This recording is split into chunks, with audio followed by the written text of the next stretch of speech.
जय माता दी दोस्तों। आज मैं आप सबको आस माई की कथा सुनाने जा रही हूँ। इस पवित्र व्रत की कथा को होली के दिन सुबह में किया और सुना जाता है। आस माई व्रत कथा। कौशल देश के राजा रानी के पास सब कुछ था, पर संतान नहीं था। एक दिन रानी गंगा स्नान करने गई तो गंगा किनारे सभी स्त्रियां आस माई का शुभ डोरा बांध रही थीं। उन सभी स्त्रियों को डोरा बांधते देखकर उनके आंख में आंसू आ गया। रानी के आंख में आंसू देखकर सभी स्त्रियां पूछने लगीं कि आप क्यों रो रही हैं। तब रानी कहने लगी कि मुझे भी आस माई का डोरा बांधने का मन कर रहा है। वहाँ उपस्थित सभी स्त्रियों ने उन्हें पुआ, बाड़ा, धागा, फूल, फल दिया। रानी ने संतान की इच्छा रखकर आस माई का डोरा बांध लिया। रानी महल चली आई।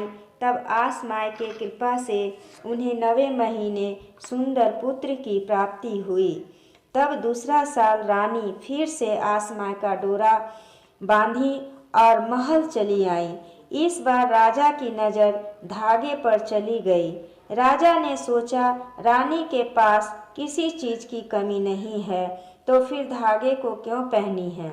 ऐसा सोचकर राजा धागा खोलकर रख दिए। रानी जब सुबह उठी तो फिर से धागा पहन ली। एक दिन जब रानी सोई हुई थी, राजा डोरा को रानी के बाह से निकालकर दिया में जला दिए। जब रानी की नींद खुली तो डोरा को अपने हाथ में न देखकर राजा से पूछने लगी। राजा ने कहा कि धागा मैंने दिया में जला दिया है।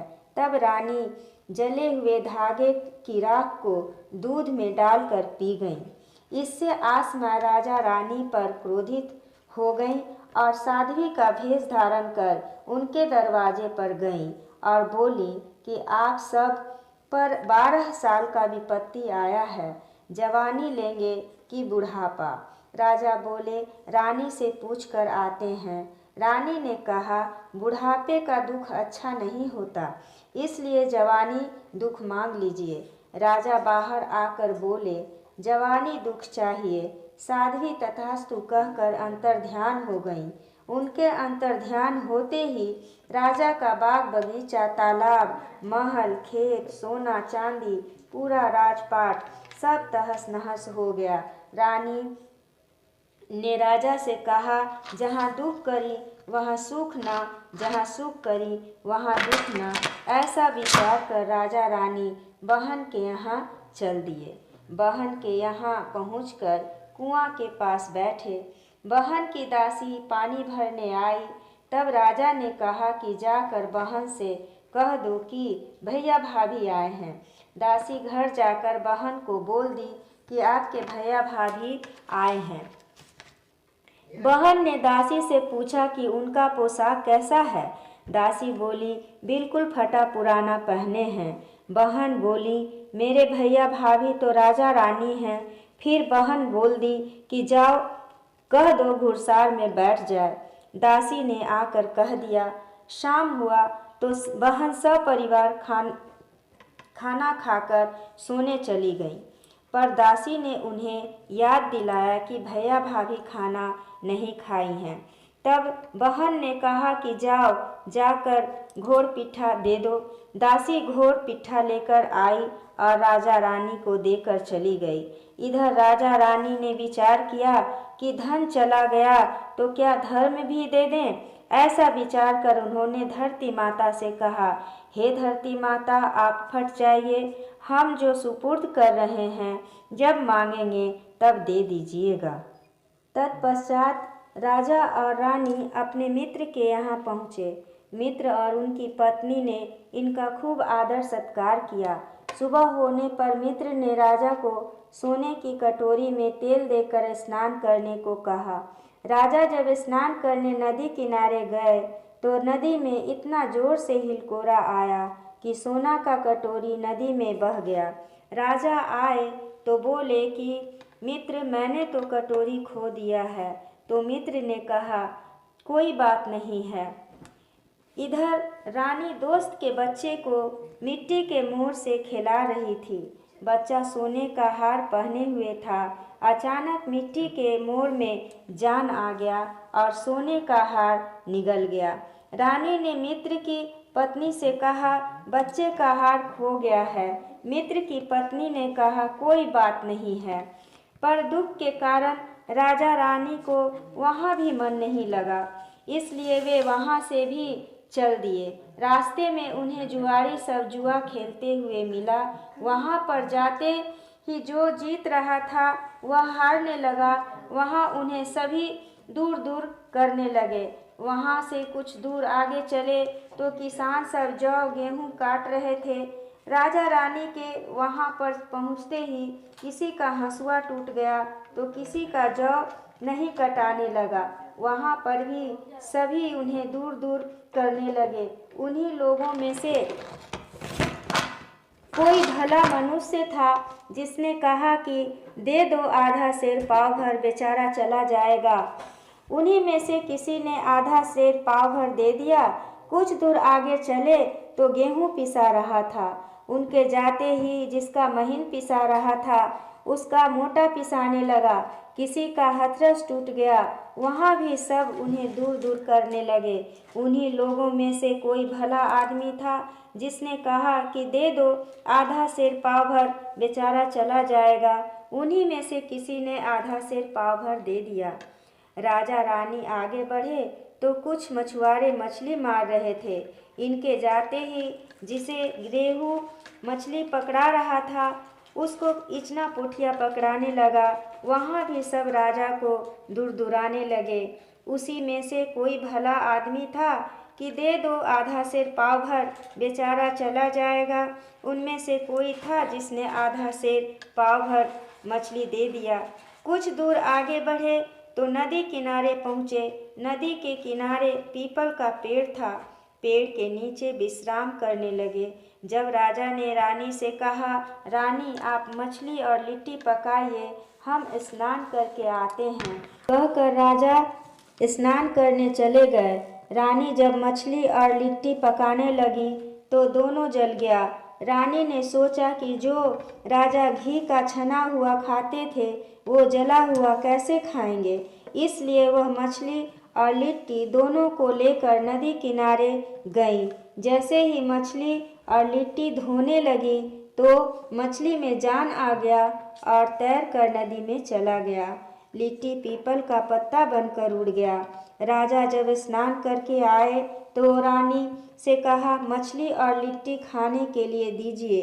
रानी ने कहा, राजा मुझे बहुत जोर से भूख लगी थी इसलिए मैं खा गई। राजा समझ गए कि हो ना हो जरूर कोई बात है।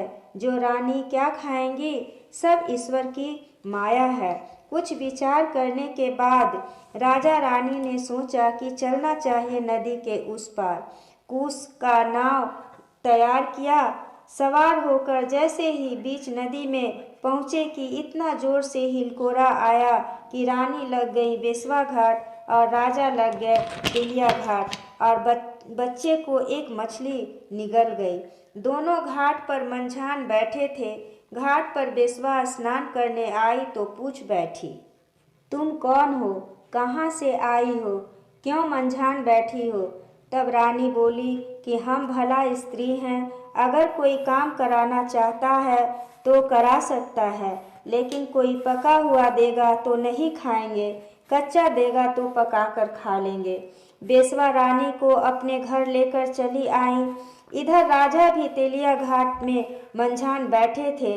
तेलिया देश का राजा भी स्नान करने आया तो राजा से कुछ पूछ बैठा, कौन हो, कहाँ से आए हो। राजा बोले, मैं भला आदमी हूँ, अगर कोई काम कराना चाहता है तो करा सकता है, लेकिन कोई पका हुआ देगा तो नहीं खाएंगे, कच्चा देगा तो पकाकर खा लेंगे। राजा तेलिया देश के राजा के साथ चल दिए। राजा रानी तेलिया और बेसवा के यहाँ कार्य करने लगे। दिन बीतता गया। उनका 12 बरस पूरा होने वाला था। एक दिन बेसवा ने रानी से कहा, जाओ पानी भर कर ले आओ। रानी पानी भरने घड़ा लेकर नदी किनारे गई तो उन्होंने देखा कि बहुत सारी स्त्रियां आसमाई का डोरा बांध रही हैं। देखकर रानी के आंख में आंसू आ गया। जब स्त्रियों ने उनके आंख में आंसू देखा तो पूछने लगी कि तुम क्यों रो रही हो? हम सब आसमाई का शुभ डोरा बांध रहे हैं, सो तुम मत रो। रानी बोली, हम भी आसमाई का डोरा बांधे थे। इसके बाद रानी ने अपनी सारी आप बीती बता दी। तब स्त्रियों ने कहा, तुम भी डोरा बांध लो। सब ने उन्हें पुआ, बाड़ा, धागा, पूजन सामग्री इत्यादि दिया और रानी आसमाई का डोरा बांध ली। रानी ने जैसे ही नदी में डुबकी लगाया, उनके तन का सारा कपड़ा रेशम का हो गया, सारा शरीर सोना और चांदी के आभूषण से लद गया, घड़ा भी सोने का हो गया। रानी जब पानी लेकर बेस्वा के पास पहुंची तो बेस्वा बिगड़ने लगी कि तुम किसके पास गई थी कि तुम्हारे तन पर इतना रत्न जड़ित सोना और चांदी का आभूषण है?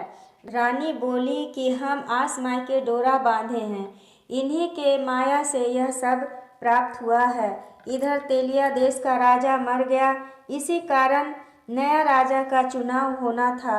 एक हाथी को खूब सजा धजा कर सूंड में एक माला दिया गया और निश्चय किया गया कि हाथी जिसके गले में माला डाल देगा वही वहाँ का राजा घोषित किया जाएगा।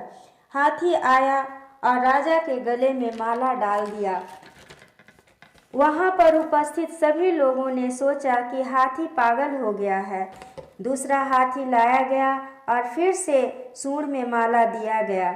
दूसरी बार भी हाथी राजा के गले में माला डाल दिया। सब ने सोचा हो सकता है इसी को राजपाट लिखा हुआ है। सब राजा को की जय, राजा की जय कहने लगे। राजा तेलिया देश के राजा हो गए।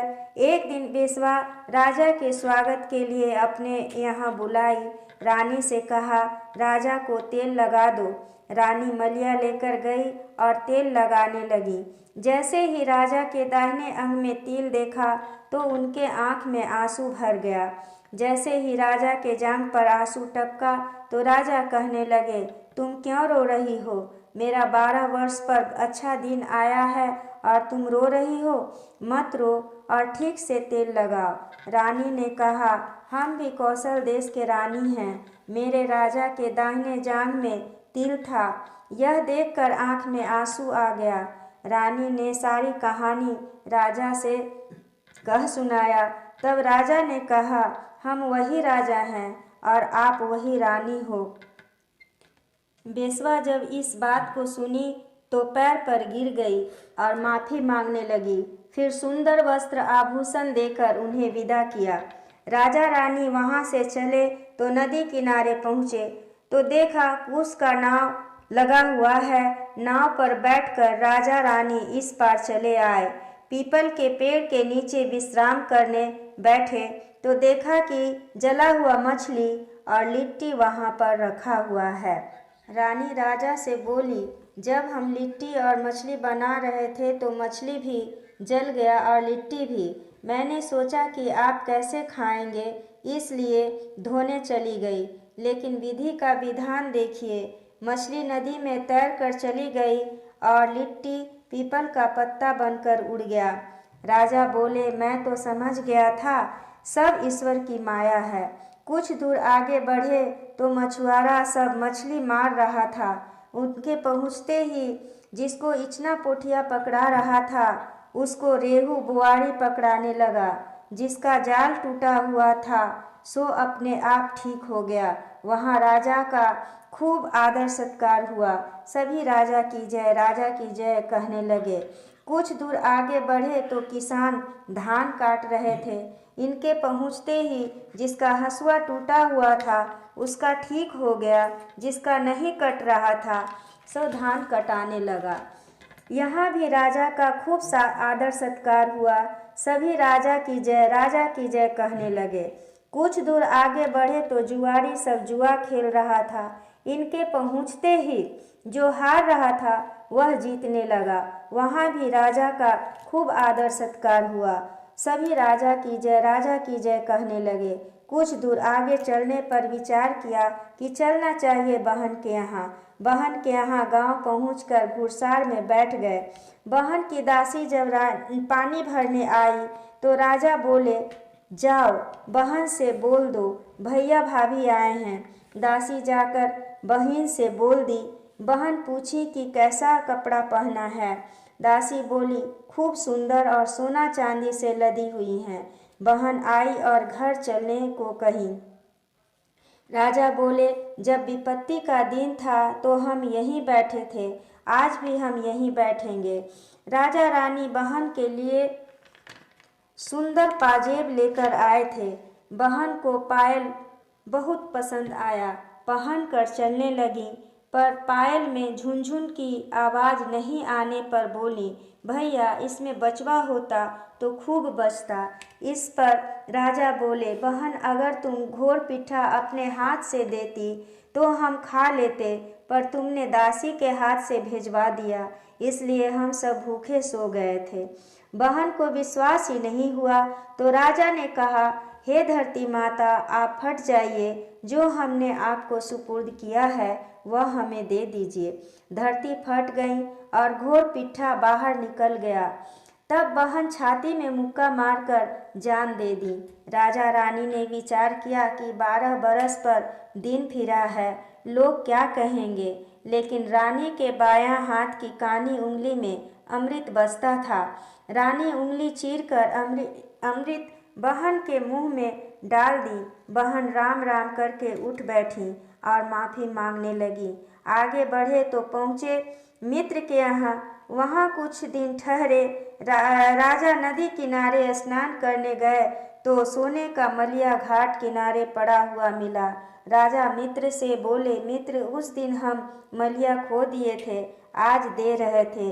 मित्र ने कहा, कोई बात नहीं, मैंने पहले भी कुछ नहीं कहा और मैं आज भी कुछ नहीं कहूँगा।